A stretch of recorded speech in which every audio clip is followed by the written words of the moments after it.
So if it's our anniversary, how come we're not celebrating? You are Locked On A's, your daily Oakland A's podcast, part of the Locked On Podcast Network, your team every day.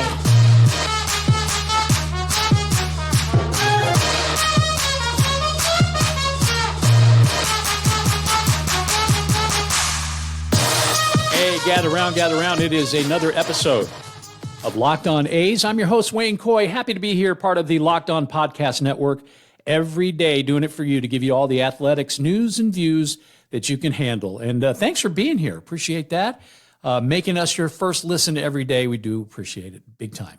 And today's episode, just so you know, is brought to you by Sleeper. Swing for the fences on Sleeper Picks, and you can win up to 100 times your money.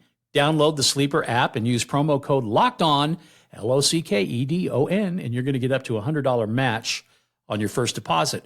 Now, terms and conditions apply. See Sleeper's terms of use for all the details. Currently operational in over 30 states, hopefully yours.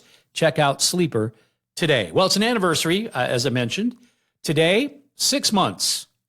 Our anniversary 6 months ago, where Dave Kaval pretty much punched every A's fan right in the gut with a big announcement, the A's announcing that the team's parallel paths were parallel no more, and that they were intending to move to a new location, a binding agreement to purchase land right near the Las Vegas Strip on what is known as the Wild Wild West site. Now, they call it that because there used to be the Wild Wild West saloon and casino, and all of that was right there on that spot, but that's long gone.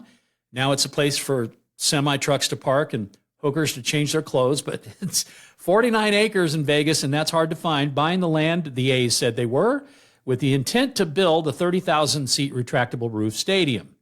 The rest of the land, the other developments that they've been talking about in Oakland, shopping and restaurants and maybe even an amphitheater. According to Kaval, up until that point, Las Vegas and Oakland were on those parallel paths, but now it would be all about Las Vegas moving forward, and that was on the 20th of April, exactly 6 months ago. Actually, not today, but tomorrow, right?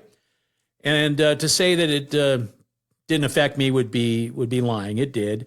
I did the thing that you do. If you're any sort of self-respecting A's fan and you live in Vegas, you hop in the hoopty and you drive over to Jose Canseco's All-Star Car Wash, who, by the way, ought to be a sponsor. Now that I think about it, I'm going to go let them know. But anyway, Jose wasn't there. I brought my my recorder down there. I wanted to get his feedback, and he wasn't around. So I left a message. I said, hey, tell him Wayne said hi, right? So much has happened, though, since that day. First of all, there was a quick reaction, you might remember, from Oakland Mayor Sheng Tao, who said that it was clear to her that the A's had no real intention to stay in Oakland whatsoever, and that they were using this process to try to get a better deal out of Las Vegas. And she also made it clear that she was not interested in playing that game. In fact, she said, that's my ball, I'm taking it, and I'm going home. She literally walked away from the deal at that point. I can't say that I blame her. She said she was done dealing with the A's. Now, Dave Kaval said that the plan was to have the A's play their games after their lease expires in 2024, starting in 2025 at the Las Vegas ballpark in Summerlin, not too far from my crib here, which is where the AAA Aviators play their games. Now, he said that construction would begin in mid to late 2024, and that was all contingent on the state of Nevada approving a $500 million financing package. Okay.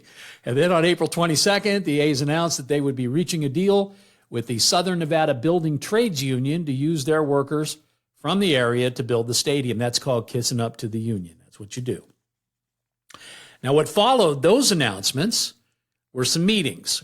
Got together with the Nevada legislators, with Clark County, with the mayor of Las Vegas, that would be Carolyn Goodman, a whole bunch more beyond that, and got the complete blessing of the governor, Joe Lombardo. In fact, he made it clear it was something he wanted to see happen. So just like that, it was kind of like, yes to Vegas and screw you to Oakland after 55 years, and let's go on to the task at hand, which is getting the bag. A big bag, $500 million in public money, and those wheels were in motion at things like getting the stadium built, getting it all to pass. All of that was put right into place. It was moving forward to get to an inevitable result, relocation for the A's. Or was it? You see, the Wild Wild West site is owned by Red Rock Resorts, who own a big chunk of Station Casino properties here in the region. Chairman of that company is Lorenzo Fertitta. Okay. CEO of Station Casinos is Frank Fertitta III. Dad was Frank Fertitta Jr. He founded Station Casinos back in 1976, and then he passed away in 2009. Heck of a story, by the way. The guy was literally a casino worker, and he dug in, learned everything he could about the business, and he had this great idea, which was to build casinos that attract locals, because truth is locals don't want to be on the Strip. They just don't. So it was a good idea, and boy, did it grow. Turned into a big, big company here. Well, each of the brothers hold 29% of the company's stock. The rest is owned by investors and other family members. And why is this important to the story, you're asking? Well, let me tell you. Because the Fertittis have not had a warm relationship at all with the Culinary Workers Union, Local 226. 60,000 members in Nevada alone. They are the largest union in the state. And needless to say, they got a lot of sway, okay? They hold the political power. Enough, in fact, to go to the A's and say, basically, hey, congrats on your potential relocation and all. You know, we heard about it and, you know, way to go. But just FYI, we don't get along with the Fertittis at all. And if you decide to proceed on your deal to buy their land, well, we're pretty much not going to be working with you. What? So now what's a billionaire looking for a few $100 million in public money supposed to do? That's the question, right? Because that's money you're not going to get if the legislation doesn't pass, and that union could definitely influence those legislators. And then, well, it would be a darn shame if you didn't get your Vegas stadium built now, wouldn't it? What's that? Yes, Mr. Fisher. Yeah, we do have a relationship with Bally's. Yeah. Yes, it does include the Tropicana Hotel. Yeah, right. Yeah, that's on land that Bally's leases, though, from GLP. You knew that. Yeah, you knew that. Well, you know, we've heard that too. Yeah. Well, it is one of the oldest Vegas hotels, and yes, I do hear that. Yes, they are going to tear it down, and they're going to build something there. I don't know what that. What's that? Well, I just don't know. Oh, yes, it is a very busy location. Oh, sure, yeah, we'd be happy to help. And just like that, oh, let me hang up the phone. Just like that, it's bye-bye Wild Wild West and hello to the Tropicana site. And instead of buying and owning 49 acres, where you're going to be able to build on 9 acres. That's 9, not 49. And you're not going to own it, by the way. Oh, and it's located behind both hotel towers and a casino. But, we're going to tear those down, right? Your backyard, that's going to be the airport. See, it didn't take too long for the wrinkles to start showing up, okay? So in early May, with the winds of change blowing in the desert, Governor Lombardo announced that a legislative package would be all set and ready to go, prepared with a deadline of May 26th. Now, he also said that the A's were looking at alternative options. Now, remember, they had a binding agreement, right? Binding. But they're looking at alternative options just in case they're not able to secure $500 million in public funding. So what he really meant was, A, they won't get the votes for that much money. B, that figure is going to have to come down. C, maybe this site's more than you could actually handle if the number is lower than that because you're asking for 500. And the big hammer, see, the binding agreement wasn't so binding, okay? That's what's up with that. And I'm going to wrap up the story for you in just a minute. But first, I got to tell you what's going on here. The playoffs, they're underway. They are exciting to say the least. They're rocking, they're rolling, they're slopping, they're strolling. And that means that the clock is ticking on your chance to win 100 times your cash on daily fantasy baseball. You're looking at all these studs that are on the field like Bryce Harper and Zach Gallen and Marcus Semien and Jose Altuve. And you want to get involved in that action, right? Pick more or less on stats for these stars like home runs, hits, strikeouts, walks, all of it is included. Pick whatever you like and more for up to 100 times payout on Sleeper. Get your picks right and you could win big. Entries can be made in under a minute or two, which is great. Use promo code LOCKEDON and you're going to get up to a $100 match on your first deposit. Terms and conditions apply. See Sleeper's terms of use for details. Okay, so the A's switched locations, and in the process, they lost 49 acres that would have had those shops, those offices, and those restaurants, and all that entertainment, and a ballpark, place for Stomper to sleep. Sounds kind of like Howard Terminal, right? Minus the water, and the great view. And a 55-year tradition of baseball in the East Bay. But, other than that, it's a postage stamp. It's a Trop in Las Vegas Boulevard, and you don't own it. So what about the money? Well, it dropped, of course. The new desired amount in public funding was now $395 million, which quickly became $380 million. Sounds more doable than the 500, right?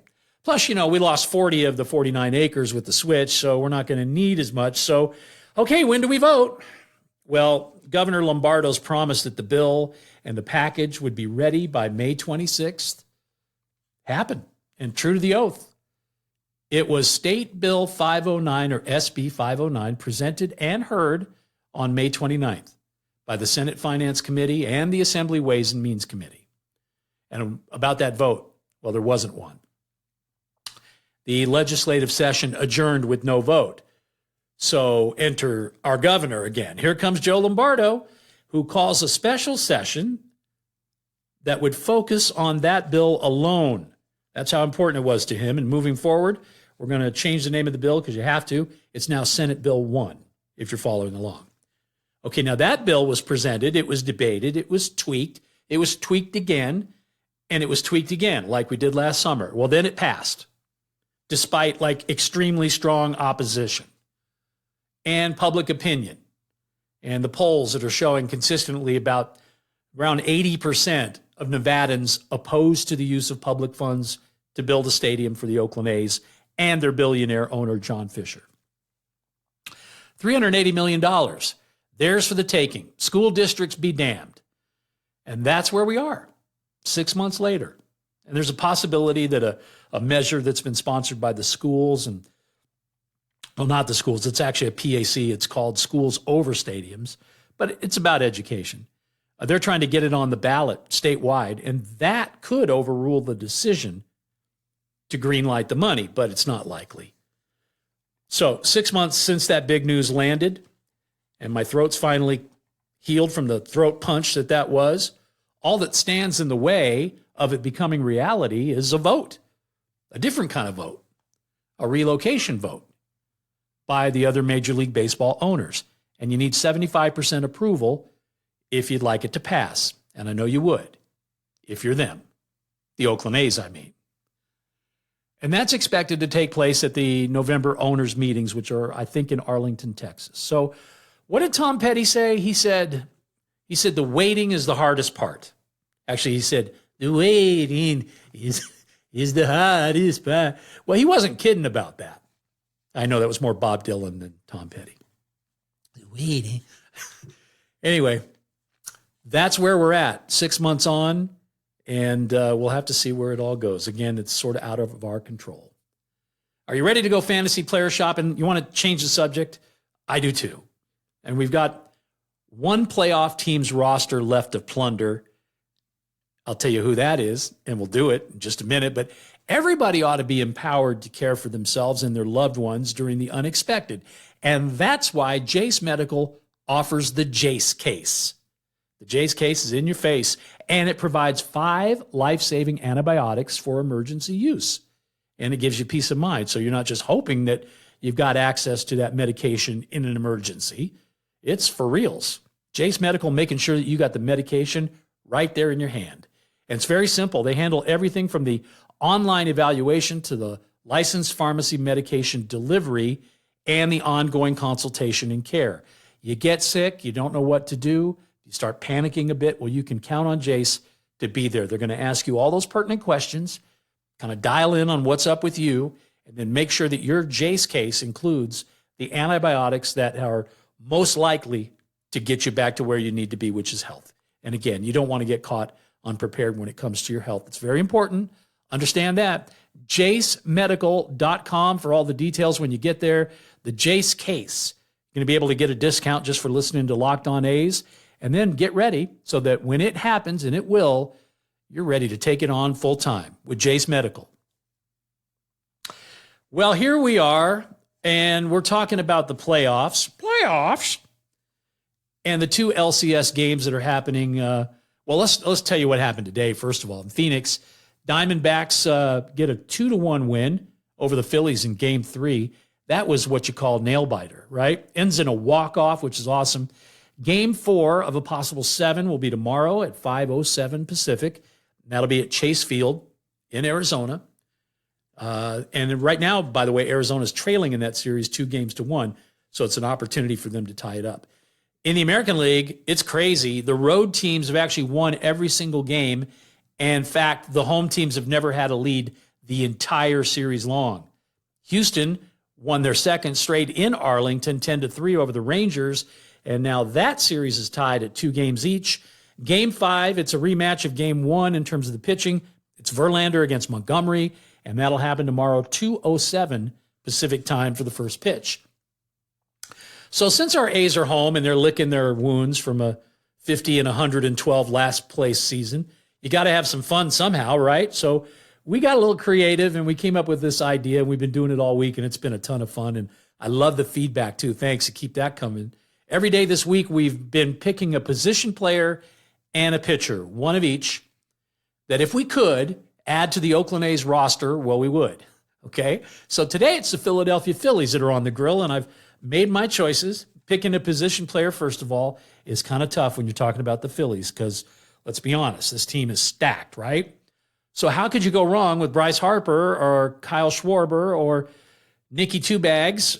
You can't, right? Castellanos just been on fire. Well, because I believe that you need help at third base if you're the Oakland A's, and boy, have I said that time or two. Oh, by the way, quick aside. I know that I said Corey Seager was a third baseman. He has played some third, but you're right. To be fair, he's primarily a shortstop, and we should probably think of him that way. So we'll leave him off at third, and we'll give Nick Allen some competition at short, okay? But today for the Phillies, I'm going to take Alec Bohm. And the reason why is because he's a great third baseman, and he also plays first. You know, every now and again, Ryan Noda's going to need a day off, right? OPS 764 this year. 20 homers, 97 ribbies. And, of course, the cherry on top is he's from Omaha, Nebraska. And you're thinking, I'm sure, well, why is that a cherry, Wayne? Well, the answer is because I lived in Omaha, and I did a little radio morning show there. Shout out Sweet 98. Starting in 1998, and I stayed there till about 2002 when I moved to Tucson. So think about that. Alec was like a 2-year-old when I got there, and maybe first grade, kindergarten when I left. So his parents probably listen to my show, but regardless, I love it. It's Omaha, and Alec, I choose you, man. As far as a pitcher goes, give me the big lefty from Venezuela, 245-pounder El Pocho, Jose Alvarado. He has proven to be so good in those high-leverage situations. A lot of pressure, no problem for Jose. I mean, he'll come in with the bases loaded, winning run at the plate, doesn't matter. He gets you the outs. He's a setup guy for the Phillies. I understand that. But he could totally be the A's closer, right? And Trevor May's gone. Remember, he made that announcement. He's retired. So we need a closer. Plus, he makes these really cool beaded necklaces for everybody. I don't know if you've seen those, but he's like the clubhouse jeweler. I want one of those. So I could probably get one if he was on the team and I picked him, right? Well, and it doesn't suck that he throws a 100-mile-an-hour sinker and a sick cutter too. So most of all, I just love his passion. I mean, that's really the reason for the pick. So emotional. He plays with fire.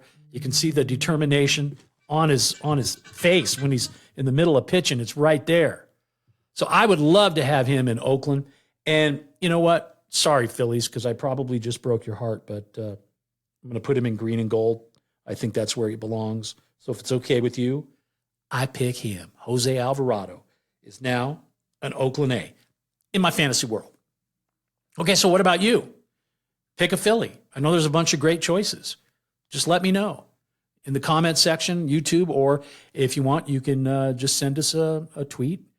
At Locked On A's is the handle. But who would you pick? Got to take a Philly position player and a Philly pitcher, okay? Our fantasy A's coming true right before our very eyes.